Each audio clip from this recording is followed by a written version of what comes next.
Before starting the story, I would like to inform you about a channel. The name of the channel is The Story Man, and this channel has a lot of interesting stories to tell. So guys, what are you waiting for? Go and subscribe to The Story Man channel now, and make sure we give him more than 1,000 subscribers ASAP. Link of the channel is in the description below. Our school began its classes after the long holiday of Christmas. The corridors were once again flooding with the laughter of young boys and girls. I was happy to see my best friend after a long Christmas holiday. We went to have lunch in the cafeteria and shared our experiences with our holidays. The school I study is one of the biggest schools in our city. We had long hallways, huge classes, and a wide playground. I often walked to school with my best friend Matt, who lives nearby my house. One day, when we were walking toward school, Matt pointed to a poster hanging on a nearby tree. It was a poster of a man. The headline read, "Wanted, dead or alive," and the bottom line, it mentioned, "Escaped convict." We discussed our entire way to school that this person has surely done something really bad for being on the list of a wanted criminal. After reaching the school, our principal announced everyone to gather in the playground. A group of local cops was also present there. At first, none could guess what was going on, but then our principal told everyone that the cops are looking for a highly dangerous criminal, so we are being instructed to call 911 or tell our adults if we ever spot this guy. Also, the teachers became very conscious of every kid in school. They told our parents to come get us after school when possible. For those who travel alone, should go home in groups and not stay out after dark. I became a bit upset as I just got back to school and wanted to play basketball after school hours with my friends. Our coach canceled all our basketball practice for the alarming situation and shifted it to an early morning schedule. I am not an early riser, but for the sake of basketball, I scheduled my routine accordingly. The practice used to begin at 6 a.m. sharp, hence, being late resulted into punishments. Our school often pressurized on cleanliness and community services, so for those who came late into practices, were often given tasks such as swiping school corridor or working in the cafeteria or arranging books in library and so on. One night, Matt and I had a sleepover at one of our friends' house. We decided to play a video game before going to bed. Everyone planned to play for an hour as we had basketball practice the next morning. After an hour, Matt and my friend Jack went to bed, but I wanted to play a bit more. I told them I will wake them up at the right time so they don't have to worry about me. But in the morning, I obviously couldn't wake up on time. It was 6:30 a.m. when I opened my eyes. I realized my friends have already left for their practices, and I cursed them from my heart for not waking me up. When I reached the ground, I saw them warming up and laughing at me. I knew they played a hideous prank on me so they could see me getting punished. I ran to our coach and started to apologize. Though being one of the coach's favorites, the coach told me that I will be punished like everyone else. The rules are the same for everyone. Without arguing much, I agreed with him. The coach told me to clean the backside of our playground and get the tools from the school basement. The backside of our school ground was a popular smoking zone among the high school seniors, hence, it was dirty all the time. Every day, our sweeper used to clean that area after school hours, and the next day, the seniors used to mess it up again. I put my backpack on the ground and walked towards the school building to get the tools from the basement. As I reached the school basement and opened the door, a dark hallway down the stairs stood in front of me. I slowly walked down and turned on the light switch underneath the passage. The basement is generally filled with school supplies, extra chairs and tables, and all other stationary stuff. The mop and bucket were kept in the corner, so I walked to get it. As I took the tools and was about to leave, I noticed a bunch of tattered clothes lying on the basement ground. There were a bunch of plastic water bottles lying beside them, too. The basement was not very tidy anyway, so I thought these are nothing but some old school junk. One thing that stuck in my mind is a foul smell of burnt tobacco. The smell was floating all around the basement. I told myself, someone might be secretly smoking here, but who can that be in this early morning? As I kept thinking, standing alone, I realized I am wasting my time and that I have to get back to the cleaning so that I can join the practice as soon as possible. I got upstairs and closed the basement door. One other weird thing I noticed is that the lock of the basement door was broken. I thought to let the coach know about it in case students are sneaking in to smoke there, which is really not safe because the school can catch fire if they leave burning buds down there. As I was walking towards the backside of the playground and saw Matt and Jack still making fun of me, I ignored them and went ahead. The backside of our school playground is secluded, which is why it is a popular smoking spot among the students. All of our school garbage bags are kept here, so the place always carries a stinking odor. As I swept the burnt buds from the ground, I kept cursing my friends even more. The smell around me made me nauseous. Still, I kept on doing my job. I didn't realize what time it was, but I was almost done just when I heard something. It was coming from the corner where the garbage bags are kept. First, I thought it might be a squirrel or some small animal, so I dumped the dirt into a nearby dustbin and decided to head back to the playground. As I turned back and took my first step, I heard a terrible sound that heightened my senses and fear. It was the sound of someone eating vigorously, as if someone was munching food like a hungry dog. I looked back to see what was going on, and what I noticed made my heart skip out of my throat in fear. There was a guy sitting behind those garbage bags facing his back towards me. He was eating the rotten leftovers from the cafeteria from those garbage bags. I could see white worms crawling down his elbow as he put his hand inside those bags to take out those rotten foods.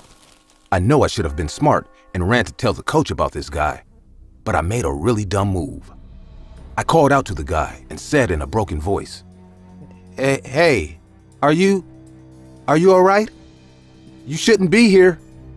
The guy suddenly stopped and looked back at me. I never knew what hell looks like, but when he looked at me, I felt what hell is. His eyes were red and white worms were hanging from his mouth. He was chomping a bad piece of half-eaten burger. I immediately recognized his face. It was the convict who broke prison. He suddenly got up and pulled a sharp knife from his pocket and said in a cold, horrifying voice, "I am going to kill you, and then burn your body, and then eat you like these worms." I was beyond terrified. I tried to scream, but no sound came out. The man started to walk towards me in a feeble way. I noticed his one leg was injured as he kept limping towards me. Luckily, my coach came to check on me, and as soon as he saw that guy, he too recognized him. He immediately jumped on that man and pushed me away. The man started to hit my coach, but he was too weak, and our coach is a strong, healthy man. He knocked that guy out with one single punch. I started to scream and call for help. All my friends came running and noticed the entire vicious situation. The cops were called immediately, and they came and arrested the escaped convict. Our school was searched thoroughly, and it came out that the guy broke into the school basement. He might have stayed the entire Christmas down there to save himself from the cold outside. The clothes that I saw were his. He injured himself while jumping the jail fences, which is why he was limping. Not just these, I read in the newspaper the next morning about his arrest. The man was convicted with charges of first-degree murder. He burnt his neighbor's house, and when the police got there, he was seen eating the burnt flesh from his dead neighbor's body. I am grateful that my coach didn't get hurt while saving me. The more I think about that day, the more I understand that he didn't just threaten me that day. He actually meant it. If my coach didn't come back to check on me, he might have done the same thing to me, which he did to his neighbor. I really hope he stays behind bars forever, and we never meet again. Come here.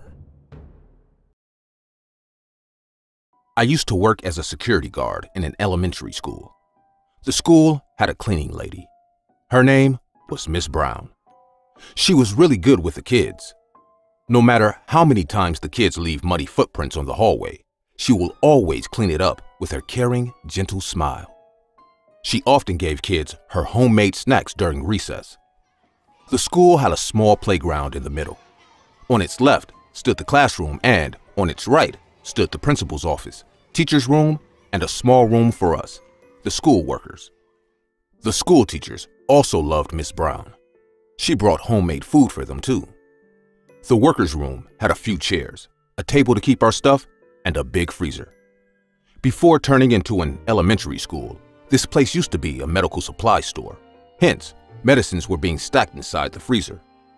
But after the school opened, no one used that freezer, and it ended up being the dirty old furniture. Sometimes, night shifts were assigned to me whenever there was a long holiday in school. The trustees didn't want any wanderer or random people inside the school property. Hence, I was appointed to keep an eye on the school. During these times, I often sneaked in a few cans of beer and kept them inside the freezer to keep them chilled. Once, Miss Brown found a beer can and teased me about it. I got really embarrassed. I requested her not to tell anyone. She agreed and told me to be careful about it from the next time. Miss Brown lived with her husband. They didn't have any children. Her husband was a heavy alcoholic. I knew he treated her in a bad way because she always ended up being sad whenever we talked about her marriage. Sometimes, I even saw bruises and burn marks on her hands.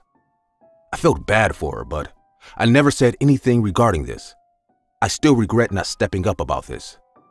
God knows if I did, I could have stopped this horrifying tragedy from happening. One Monday morning, when I reached school, I noticed Miss Brown was swiping the corridor. She was looking really happy and peaceful after a long time.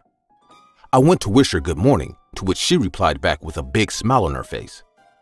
I thought something good happened to her this weekend, so I asked out of general curiosity. "Miss Brown, you look so happy. What's the big good news?" She smiled at me and replied, "I have finally managed to make my husband get rid of his drinking habit."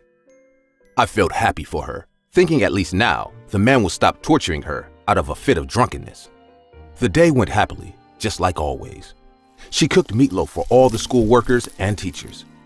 She gave me 2 big meatloaves separately. Everyone ate them and once again praised her cooking skills. At night when I got home, I was just about to cook dinner when I remembered I had meatloaves in my bag made by Miss Brown. I took out the meatloaves, microwaved it to eat.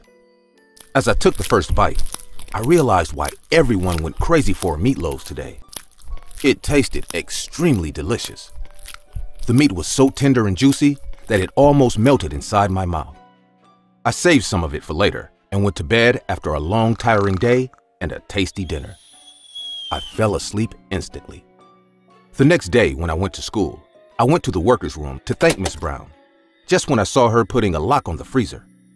I asked her, "What's going on here, Miss Brown?" She looked at me and said the freezer got all heated up and started releasing smoke this morning, so she went to the principal to inform about this incident. The principal has instructed to unplug it and lock the door so that no accident can occur due to any short circuit or electrical malfunction. I felt a bit upset thinking, my beer stash is gone now. Miss Brown used to bring foods for everyone 2 to 3 times in a month, but within a few weeks, she was always cooking something and bringing it for either the children or the teachers. All her dishes were very tasty, and the meat was so good. I once asked her from which market she buys meat. She gave me the address of a local shop.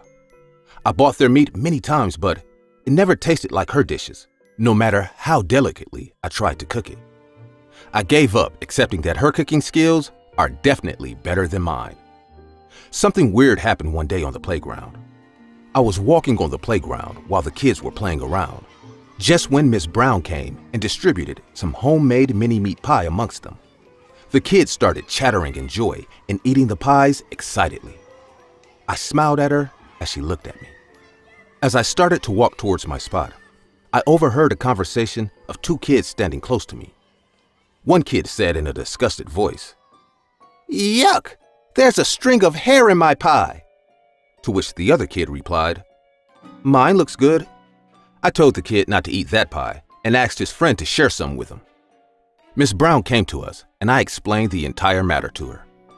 She became highly embarrassed and said, "My hair is falling a lot these days. It really sucks getting old."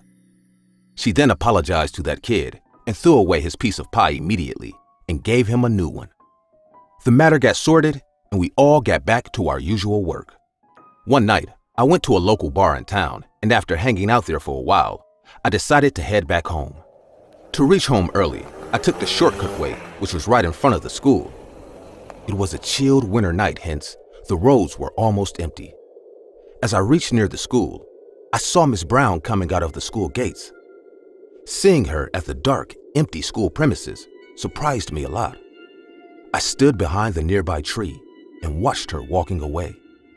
She had a big garbage bag in her hand. I got really suspicious and I waited until she left the area. Once she was out of sight, I went inside the school.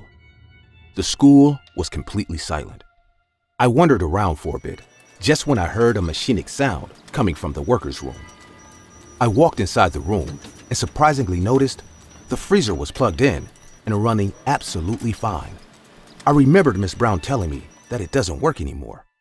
I felt even more weird thinking, why would she lie to me on such a simple matter? Did she want me to keep away from using it? I tried to open the freezer door, but it was locked. I left for home and decided to check it the next day without letting Miss Brown know about it. The next day, I secretly stole the key of the freezer from Miss Brown's bag. I wanted to do this job as quietly as possible, so I waited for the right moment. Our school was heading towards the sports day next week, so all the workers were busy with preparations. Miss Brown went to the store to buy flags and ropes with some teachers, just when I went to the workers' room and unlocked the freezer. As soon as I opened the door, my heart drowned in horror. I felt like I am going to faint right at that moment. Smoke was gushing out of the freezer as it was put to the highest cooling mode. And the reason behind that was lying vividly in front of me. There was a dead man inside the freezer. He was cut in half. There were no signs of his lower body. He seemed dead for quite a long time now. I guessed without any doubt that it was none other than Miss Brown's husband. She often talked to me about him, and her description exactly matched this guy. The ground beneath my feet started to shake as I realized Miss Brown has killed her husband and hid his body in our school's freezer. I was terrified, but what I discovered next scared not only me, but ended up terrorizing each and every person in our school and town people too. There was a pack of sliced meats cut in the shape of steaks and preserved inside it. Suddenly, I remembered a thing, and I could barely stand on my feet anymore. Last week, Miss Brown told me that she will cook steaks for everyone on the sports day, that she has bought some really delicious meat. My stomach started to roll. I wanted to vomit my entrails out. My head felt heavy. I couldn't believe she kept feeding us her husband's flesh all this time. I heard a voice outside, and without any more delay, I rushed to the principal's office. After hearing all this, the principal almost collapsed in fear and declared a lockdown in the school. He instructed everyone to return to their classes and stay there until he tells them to come out. Miss Brown didn't realize what was going on, but she too followed the teacher to a nearby classroom. I didn't want to make her suspicious, even for 1 second, so I acted normal amidst the spine-chilling, insane situation. After 10 minutes, we heard police car sirens and the cops arrived. The school was sealed immediately, and they arrested Miss Brown and arrested her in front of all our eyes. She just shook her head and walked away quietly with them. The entire town sunk in horror after this incident became public. No one knew what to say. Miss Brown confessed to the cops that one night her husband came home really drunk and started beating her. Out of rage and long episodes of torture and disgust, Miss Brown hit her husband with a blunt iron rod. She then kept the corpse in the freezer, and every day at night, she used to come and chop off a moderate amount of meat from his body. And next day, with that meat, well, now you all know what she did with that meat. I have become a vegetarian now. Any kind of meat makes me nauseous, and I have left the job and town as well. I heard many kids left the school as their parents denied sending them back, even after Miss Brown was taken away by the cops. I don't blame them. All the kids in the school will have a horrifying revelation of truth when they will grow up. I just wonder, how will they react after their parents reveal to them that not only they have tasted human meat, but kept having feasting on it too, for quite a long time. I was in high school then. Just like every other jolly teenage girl, I was good at making friends.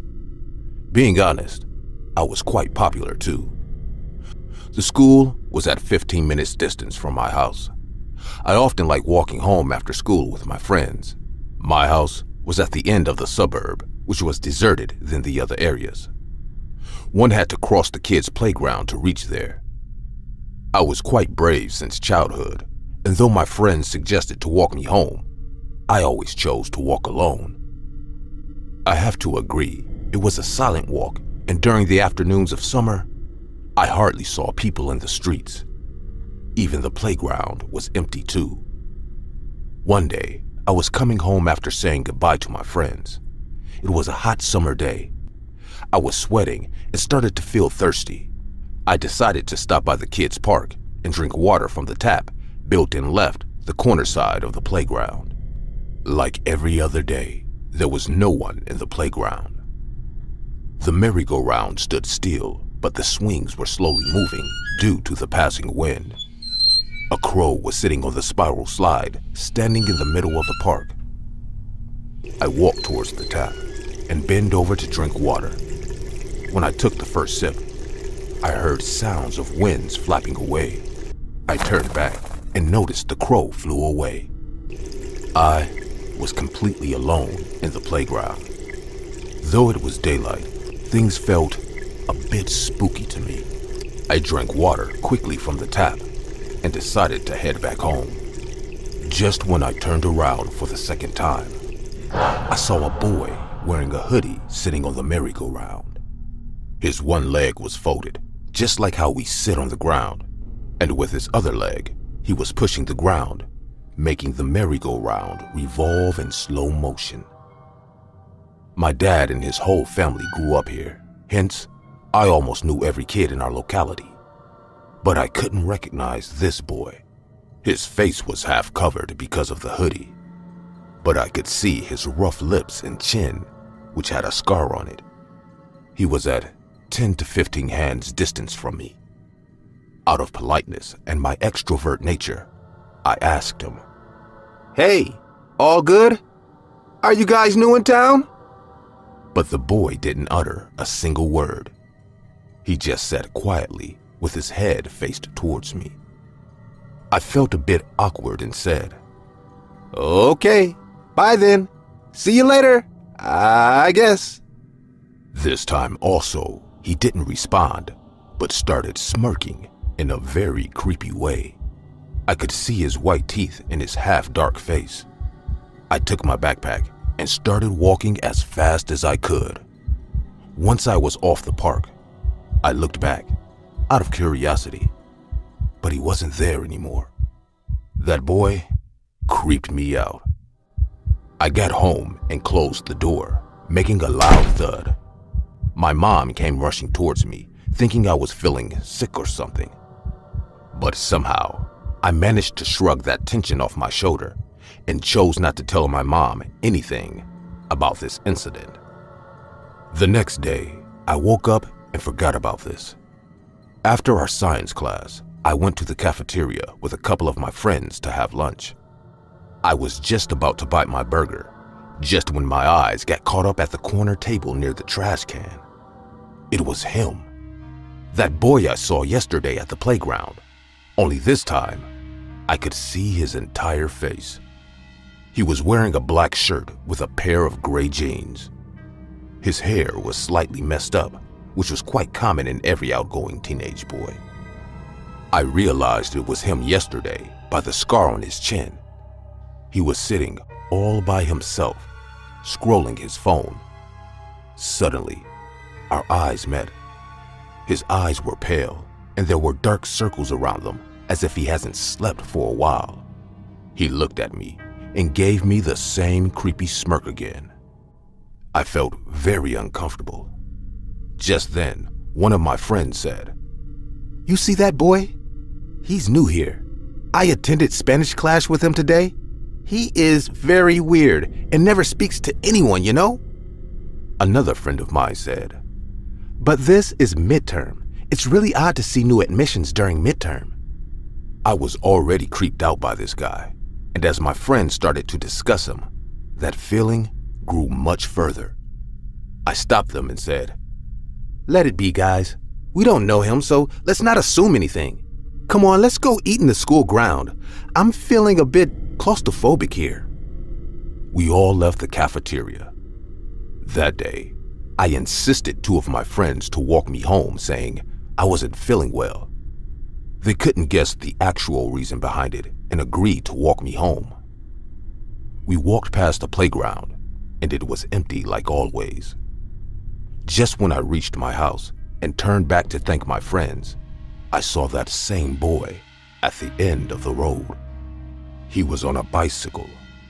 He drove past the alley and ringed the cycle bell once. I walked to my room and closed the curtain. I was really scared this time. That guy now followed me home. He knows where I live. I skipped school for 3 to 4 days, stating my health is not well. I was a good kid and never made excuses before not to attend school. Thus, my parents believed me without guessing anything wrong. I used to stare from my bedroom window to check if that boy is still stalking me or not. But I saw no one, and this weird feeling reduced a bit. On the 5th day, I went back to school. It was the day of our annual football match. The whole school was gathered in the school ground. After finishing my swim classes, I returned to my empty classroom to pack my things up and join my friends at the school ground. I didn't see the boy the entire day, so I almost forgot about him. I took my backpack and decided to go through the library floor as it leads to the closest exit to the school ground. It was a long, empty corridor. The submerged sound of people cheering up was coming from the school ground. I was almost close to the door, nearly about 7 to 8 steps, just when the boy came out from the right side corner and stood between me and the doorway. Was he hiding there just to catch me at the right time? My heart dropped. I was beyond terrified. He started to chuckle and walk from left to right and then right to left in front of the doorway. Though he was walking from one side to the other, his eyes were fixed at my face. His devilish grin gave me goosebumps, and I was only left with a spine-chilling sensation. I couldn't move my leg. I couldn't walk away. He started walking towards me in slow motion. I was unable to run away or scream. I felt like someone pinned me to the ground, and I can't do anything about it. He came closest to me and whispered in my ears, "I will come back to get you once I am done. I like you." He then left the hallway. I heard from my friends that they found me unconscious on the floor of the hallway. I suffered from high fever and was bound to stay home for 1 week. When I got a little better, I decided to tell my parents about this boy and change my school. I was hell scared to go back there. Just when I was about to speak to my dad, I heard my mom talking to our next door neighbor. I could also hear cop car sounds coming from a distance. I peeked from my bedroom window and saw 3 police cars patrolling our area. As my mom got in, I asked her, "What's the matter?" What she told me still frightens me to death. She said a new family took the last house in our adjacent locality. They had a boy just about my age. Neighbors often complained about hearing fights and arguments coming from that house. It seemed like the boy's parents were about to get divorced and suffering from a failed marriage. One neighbor even said the cops thought they saw the boy's mother hitting the child on his face. It explained the scar on his chin. The house was empty for the last week, as there was no one inside it. But last night, a neighbor filed a complaint to 911, stating that rancid smell was coming from that house. The cops broke in and discovered 2 rotten corpses. They guessed it was his parents. The boy was nowhere to be found, but he left a note under the bloody knife on the kitchen table. They think the boy stabbed and killed his parents and ran away. In the note he wrote, "My work is done here, but I will come back to get what I have left behind." I shifted to a different place after enrolling for college, but as long as I was there, I hardly went out of the house. I always keep myself in the crowd. Till today, I check the road twice before leaving my house. I don't want to see him ever again.